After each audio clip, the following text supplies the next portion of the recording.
A very good morning, viewers. It's 6 a.m. and you're watching Republic TV. This is Quick Morning, your one-stop destination for all the top stories from the length and breadth of the nation as well as from across the world. So let's get started.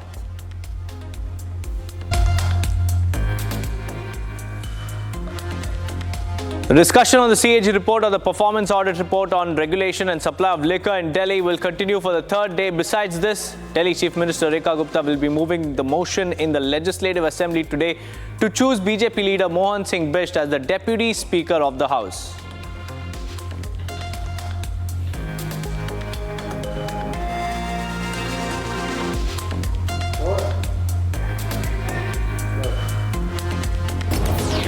After being trapped for over 5 days following the partial collapse of SLBC tunnel, the fate of the 8 individuals remains unknown, even as Telangana Minister Uttam Kumar Reddy on Wednesday assured that the rescue operation will be completed in just 2 days with increased pace of action. Reddy said that it has been decided that the rescuers will go into the silt in which the tunnel in which some of them are trapped, and he also acknowledged that the rescue operation was slowed on Tuesday, keeping in view the safety of the lives of these rescuers.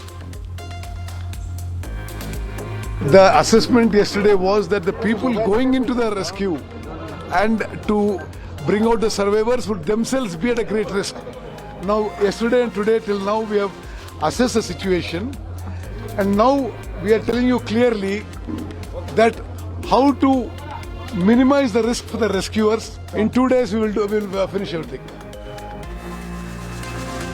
Maharashtra Deputy Chief Minister Ajit Pawar on Wednesday said that he has directed the Pune Police Commissioner to investigate the alleged rape of a woman inside a stationary state transport bus at the Swargate depot and swiftly arrest the accused. The police also said that the history sheeter, out on bail since 2019, allegedly raped the 26-year-old woman inside the parked bus at the busy Swargate depot of the MSRTC in Pune. On Tuesday morning, the accused Dattatreya Ramdas Gade is on the run and the manhunt has been launched. The parents of the murdered woman, doctor of Arjikar Hospital, are travelling to New Delhi today to meet the CBI director regarding the ongoing probe into the crime. The parents, who will be accompanied by 5 representatives of the joint platform of doctors, will also meet their counsel in connection with the hearing of the case in the top court. Telangana Chief Minister Revant Reddy on Wednesday called on Prime Minister Narendra Modi in Delhi and sought for approval for the expansion of Hyderabad Metro Rail project and also the funding for the Musi River redevelopment in the city. Among other discussions during the meeting, the Chief Minister told Prime Minister that the previous government had failed to prioritize the expansion of the Metro Rail in Hyderabad during the 10-year tenure. Reddy also briefed the Prime Minister on the proposed second phase of the Metro Rail project, which includes a 76.4-kilometer stretch with 5 corridors at an estimated cost of 24,269 crore rupees, and urged for the immediate approval of this ambitious project. The Punjab government on Wednesday said it has made Punjabi a mandatory subject in all schools across the state, regardless of their educational board affiliation, and asserted that the education certificates will be considered null and void without Punjabi as a main subject. And this particular move came after the Aam Aadmi Party government accused the BJP-led centre and the CBSE of dropping Punjabi from the list of subjects for Class 10 in the new draft norms for biennial board exams format, and also dubbed it as a well-planned conspiracy against Punjab and the Punjabi people. Punjab Education Minister Harjot Singh Bain said that his department has issued a fresh notification stating that Punjabi will be the main subject in Class 10 in the state, and if Punjabi is not the main subject in any school, then the certificate will be considered null and void. Foreign language का group बनाया है जिसका इम्तिहान अब एक बार ही हुआ दिन में सिर्फ, उसमें भी पंजाबी गायब कर दी यहां तक। और उसमें भाषाएं आप देखें तो उसमें भाषा है जर्मन, फ्रेंच, जापानीज, थाई, और पंजाब है नहीं, पंजाबी है नहीं। पंजाब सरकार ने अपना एक नोटिफिकेशन जारी कर दिया कि पंजाब में कोई भी board, may be CBSE, may be IB, may be ISC, ICSE और एनी अदर बोर्ड, अगर उसको पंजाब में पढ़ाना है तो 10वीं में Punjabi has to be the main subject. Union Home Minister Amit Shah, who attended the Mahashivratri celebrations at the Isha Yoga Center in Coimbatore on Wednesday said that Sadhguru Jaggi Vasudev has proven that meditation and sadhana are not superstitious but rooted in science, recalling his association with Jaggi Vasudev's Save Soil mission. Shah said that Sadhguru has raised nationwide awareness about conserving soil, one of the most precious natural resources, and has also delivered a profound message of environmental protection to the world. सदगुरु जी, मैंने आपके इस शिवरात्रि महोत्सव के लिए बहुत कुछ सुना था, सुनकर भी अनुभूति होती थी, मगर आज मैं यहाँ आया हूँ तब मैं निश्चित रूप से पूरे विश्व को कहना चाहता हूँ, ये अद्भुत है, अकल्पनीय है, अवर्णनीय है। Well, viewers, those were the top stories from across the nation. Now let's tell you what's making the news in the world of business.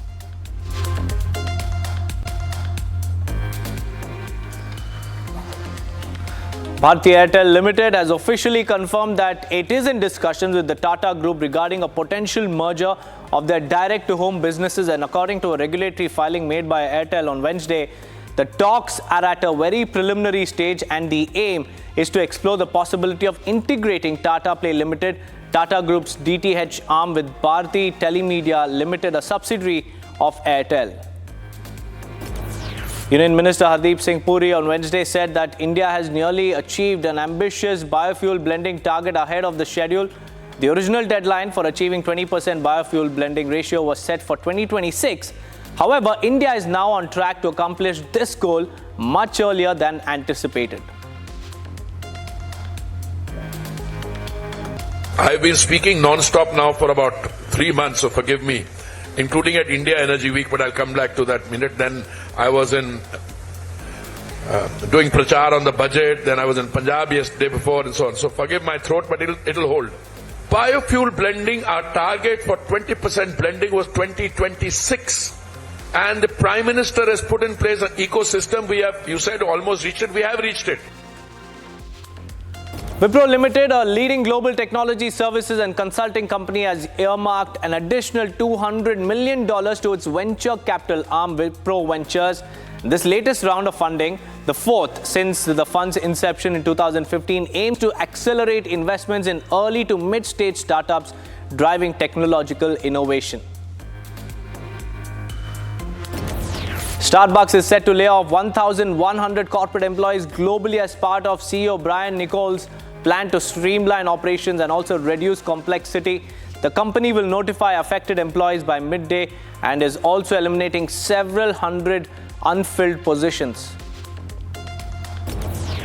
According to a report by Deutsche Bank, GDP growth, which had slipped to a 7-quarter low of 5.4% in September quarter, leading to a lot of concerns over the economy's strength, is likely to rise to 6.2% in December quarter. In the report, which comes a day ahead of the release of the official data on economic performance, the analysts also said that we have to be cautious about the forecast, as there can also be a revision in previous year's data. The brokerage added that its leading indicator, derived from 65 high-frequency indicators, is also pointing towards a 6.2% growth.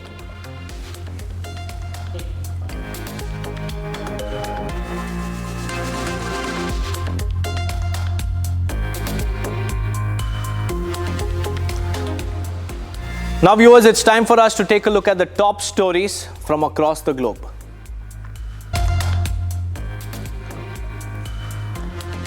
Russian President Vladimir Putin met for talks with the President of Guinea-Bissau, Umaro Sissoko Embalo, in the Kremlin on Wednesday. The pair discussed trade and economic relations, with Putin saying it requires careful attention from both the sides. Putin said that the trade turnover between Russia and African countries gained 10% last year.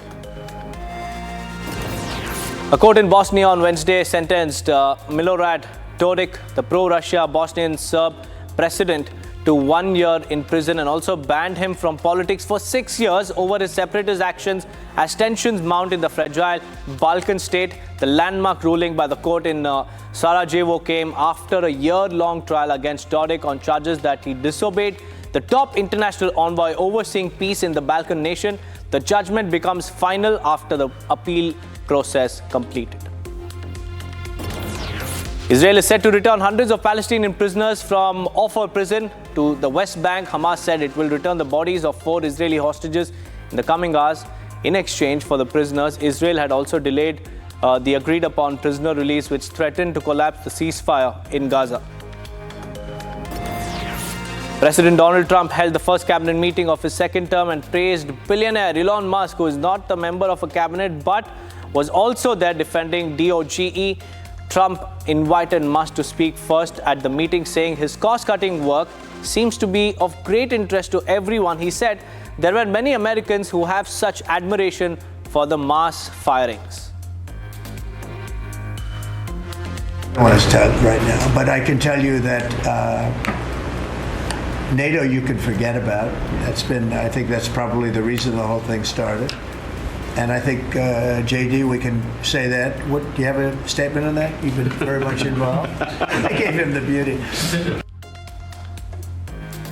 More than 7,000 people from across the world are being held in Myanmar border town as they await a return home after being captured in an online scam center as part of the ongoing Thailand, Myanmar and China crackdown on those involved in rescue efforts. Say that unprecedented size and scale of the repatriation effort is straining Myanmar's and Thai's government's resources and leading to delays for those waiting to return home.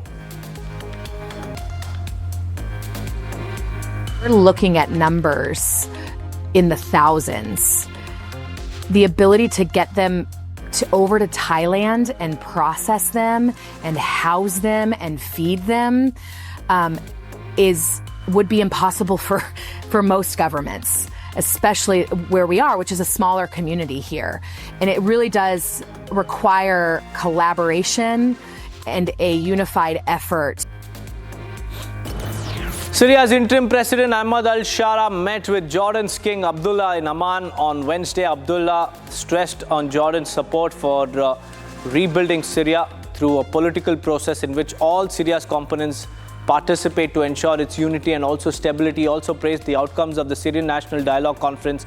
The two leaders discussed challenges related to border security, curbing drug and arms smuggling, in addition to cooperation in fields of water, energy as well as trade.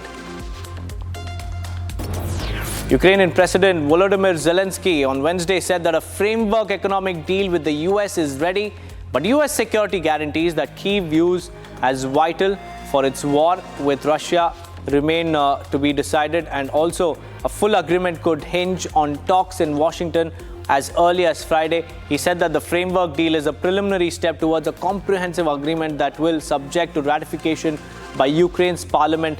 Zelensky said during a news conference in Kyiv, and he also said that he is looking forward to the talks. This deal, there are only, basic things about that. Yes, security guarantees and etc. But I think it's not about it. Next steps have to be about it. Without future security guarantees, we will not have really just peace, and we will not have really ceasefire, what Trump spoken about. And if we don't have it, nothing will work. So we will have nothing. Russia and Indonesia took steps to strengthen their defense ties with a meeting between a top Russian security official and Indonesia's defense minister in the capital. Indonesia's President Prabowo Subianto welcomed Secretary of the Russian Federation Security Council Sergei Shoigu at the presidential palace in Jakarta. Subianto and Shoigu exchanged views on global strategic issues and also the potential for improving ties between the two nations. Vietnam and New Zealand said that the two nations upgraded their bilateral ties to a comprehensive strategic partnership, the highest level in diplomatic relations, and the announcement was made after a meeting between Vietnamese Prime Minister Pham Minh Chinh and also New Zealand Prime Minister Christopher Luxon, who is on a visit to Hanoi to celebrate the 50th anniversary of relations between the two countries. Vietnam and New Zealand also signed several documents of cooperation in the fields of education, agriculture, and also air travel as they marked the occasion. Prioritise re-energising the relationship with Vietnam, and I'm absolutely delighted to be here in person to celebrate this historic occasion. The comprehensive strategic partnership reflects the increasing strength of our relationship, its depth and also its breadth, and our interest in working more closely together. For New Zealand, this also demonstrates our greater engagement in the region. We are part of the Indo-Pacific, and our future security and our future prosperity depends on what happens in this region. It also means growing stronger connections and closer engagement and all of the increased opportunities that this brings. India's bowling coach Moni Morkel has rejoined the team after attending to a personal emergency back home and was part of the squad's training session. Morkel had to leave the Indian camp a couple of days before the team's Champions Trophy opener against Bangladesh on February 20th. The former South African pacer was seen having a long chat with head coach Gautam Gambhir as the players did their warm-up drills at the ICC Academy. Joe Root smashed a fine century under difficult circumstances but could not stop England's elimination from the Champions Trophy following a shock 8-run loss to Afghanistan. Thanks to Afghanistan opener Ibrahim Zadran's 177 runs, his highest one-day total, the team scored a massive 325 for 7. But despite Root's 111 ball 120, England missed the target. Azmatullah Omarzai emerged as the hero for Afghanistan, returning excellent figures of 5 for 58 and also grabbing the most crucial wicket of the game of Joe Root. Injured Pakistan batter Fakhar Zaman has rubbished rumours about his retirement. He has said that he wants to continue playing all forms of cricket and should be fit for national duty in a month's time. Fakhar Zaman got hurt during Pakistan's opening match in the Champions Trophy against New Zealand in Karachi and was also later ruled out of the marquee tournament owing to a recurring knee injury. He was replaced in the squad by Imamul Haq following the injury. The social media was abuzz with rumours that the 34-year-old top-order batter was planning to end his cricketing career. Afghanistan opener Ibrahim Zadran bludgeoned a remarkable 177 as Afghanistan raced to a highly competitive 325 for 7 in their must-win Champions Trophy match against England. Zadran, whose 100 came off 146 deliveries, had solid support from skipper Hashmatullah Shahidi, with whom he raised 103 runs for the fourth wicket partnership. India beat Pakistan by 6 wickets in the ongoing Champions Trophy. Mohammad Rizwan-led side was of no match as both their batting as well as bowling units struggled to put up a good show at Dubai International Cricket Stadium. Meanwhile, the defeat resulted in Pakistan being ruled out of the semi-final race, and ahead of that match, Pakistan coach Aqib Javed blamed the experience of his players for the defeat to India. He also noted that Indian cricketers have collectively played more than 1,500 games, whereas Pakistan is somewhere close to 400. India's left-arm spinner Matt Kanheman has now been cleared to bowl by the International Cricket Council. He was reported for suspected action following the conclusion of the 2-match test series against Sri Lanka. That 2-0 away from home. He also had bagged 16 wickets in 4 innings of the series, but was reported for the first time by the umpires in his professional career that got underway in 2017. Star pacer Jofra Archer became the fastest to clinch 50 wickets in ODI cricket for England. The 29-year-old picked up 3 early wickets against Afghanistan in the ongoing Champions Trophy to name the record. He dismissed Rahmanullah Gurbaz, Sadiqullah Atal and Rahmat Shah. Notably, Archer beats the likes of Jimmy Anderson, Moni Morkel, Kagiso Rabada, Lasith Malinga and Mohammad Amir among others on the list. He is currently tied with the likes of Yuzvendra Chahal, Mitchell Johnson and a couple of more, as all these cricketers took 30 matches to clinch 50 ODI wickets.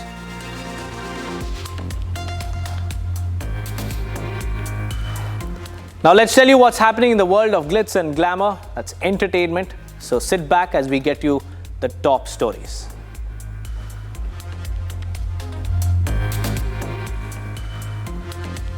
Michelle Trachtenberg, best known for her roles in Blake Lively's starrer Gossip Girl and Buffy the Vampire Slayer, has died at the age of 39. According to reports, the actress was found dead on Wednesday in a New York City apartment near Columbus Circle. The police have confirmed her death is not being investigated as suspicious. Fumi Kitahara, a widely respected animation publicist who helped steer award-winning campaigns for studios including DreamWorks, Iron Man, Laika, Netflix and Disney, passed away at the age of 56 due to complications from a rare form of blood cancer. Actor Preeti Zinta visited Mahakumbh Mela for the third time and said her experience has been magical, heartwarming and a bit sad. Zinta shared a video on her platform X handle on Wednesday featuring her visit to the festival where she took a holy dip at the Triveni Sangam. Actor Vicky Kaushal's star period drama Chava is making waves across India, and amid its success in the Hindi-speaking regions, the film is now set to be released in Telugu. The production company took to their Instagram to share this news with their fans.